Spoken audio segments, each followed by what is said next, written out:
Salve, Wanyambe. Selamat pagi saudara-saudari yang dikasihi Kristus. Mari kita mengawali hari baru dengan mendengarkan firman Tuhan yang diambil dari Injil Lukas pasal 1 ayat 67 sampai dengan 79. Tuhan bersamamu. Inilah Injil suci menurut Lukas. Sakaria ayah Yohanes penuh dengan Roh Kudus, lalu bernubuat katanya, "Terpujilah Tuhan Allah Israel, sebab Ia telah mengunjungi umatnya dan membawa kelepasan baginya. Ia menumbuhkan sebuah tanduk keselamatan bagi kita di dalam keturunan Daud hambanya, seperti yang telah difirmankannya sejak purbakala lewat mulut nabi-nabinya yang kudus, untuk melepaskan kita dari musuh-musuh kita dan dari tangan semua orang yang membenci kita, untuk menunjukkan rahmat-Nya kepada nenek moyang kita dan mengingat akan perjanjiannya yang kudus, yaitu sumpah yang diucapkannya kepada Abraham, bapa leluhur kita, bahwa Ia mengaruniakan kita supaya kita terlepas dari tangan musuh, dapat beribadah kepadanya tanpa takut, dalam kekudusan dan kebenaran di hadapannya seumur hidup kita.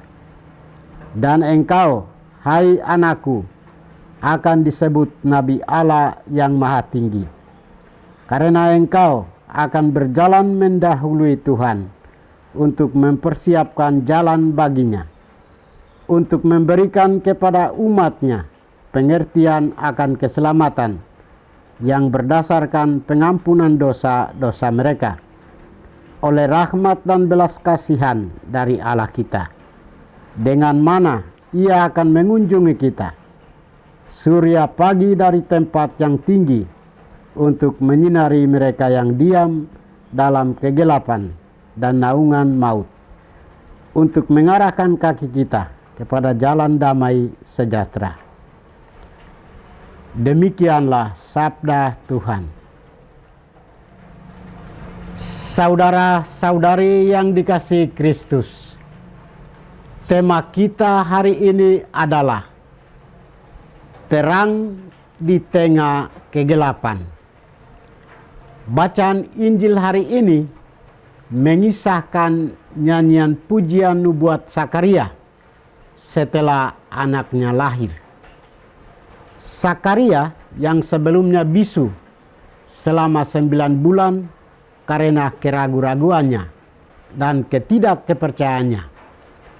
Namun setelah anaknya lahir, ia dipenuhi Roh Kudus sehingga berbicara dengan lantang, memuji dan memuliakan Allah dengan kidung pujian yang megah dan sambil bernubuat.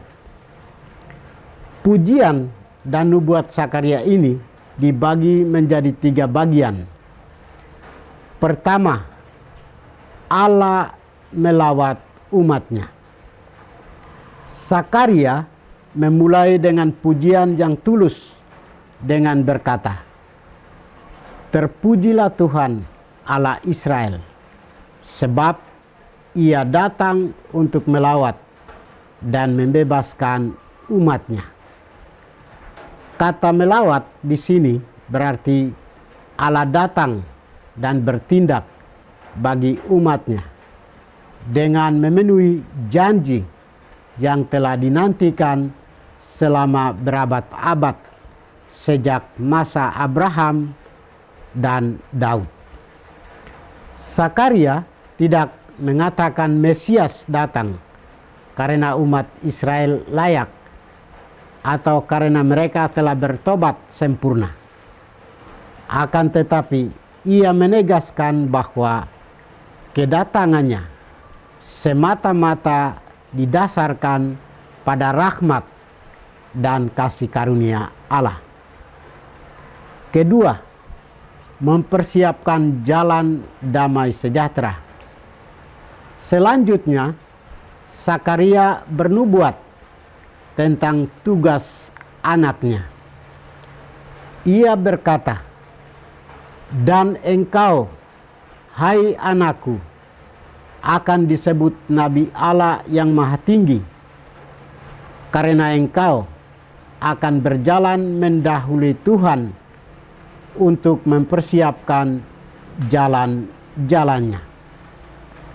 Tugas Yohanes Pembaptis adalah mempersiapkan jalan bagi kedatangan Yesus Kristus, Sang Mesias, dengan jalan pertobatan.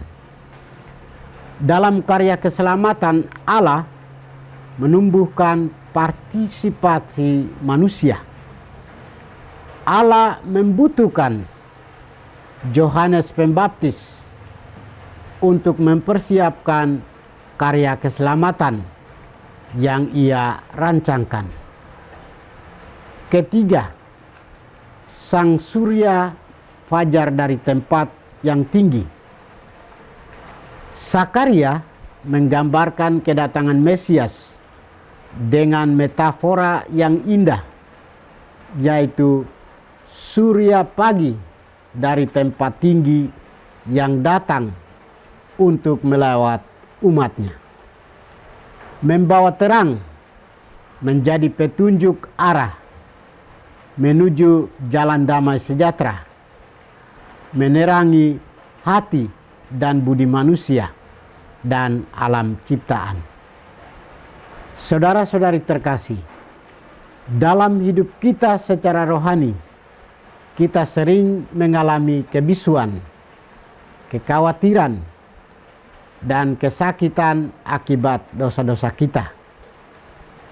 Melalui nyanyian Sakaria, kita diingatkan bahwa Allah yang kita sembah adalah Allah yang Maha Rahim, Allah yang tidak jauh dan meninggalkan kita, melainkan Dia selalu melawat kita. Dia datang dan campur tangan dalam sejarah hidup kita. Sebagai orang beriman Kristiani yang percaya kepada Kristus, kita juga dipanggil menjadi Yohanes Pembaptis masa kini di dalam kehidupan keluarga, lingkungan, dan masyarakat. Bukan dengan membaptis, melainkan menunjukkan jalan kepada Kristus melalui kesaksian hidup dan pewartaan pengampunan dosa. Kita dipanggil keluar dari bayang-bayang maut, masuk ke dalam terang dan damai Kristus. Biarkan Yesus, Sang Surya Fajar, menuntun langkah kaki kita menuju kedamaian sejati dan menjadi jembatan bagi jalan keselamatan bersama. Tuhan memberkati kita. Marilah kita berdoa. Tuhan, pagi ini kami kembali naikkan puji dan syukur kepadamu. Terima kasih karena Engkau sudah menjaga kami saat kami tidur maupun bangun. Terima kasih untuk udara sejuk dan segar pagi ini. Kami mohon, bukalah mata hati kami, agar kami mampu memandang kemurahan dan karya-Mu. Rahmatilah kami dengan kuasa Roh-Mu, agar kami mampu untuk bertobat dan memuji serta memuliakan-Mu melalui pekerjaan dan pelayanan kami hari ini. Kristus terang dunia, berkatilah keluarga kami. Jadikanlah kami alat kasih-Mu, dan pantaskanlah kami menjadi hamba-Mu yang setia. Demi Kristus Tuhan dan pengantara kami. Tuhan bersamamu. Semoga kita sekalian, orang-orang yang kita kasih dan doakan, seluruh aktivitas kita hari ini dibimbing, dilindungi, dan diberkati oleh berkat Allah yang Maha Kuasa, Bapa dan Putra, dan Roh Kudus.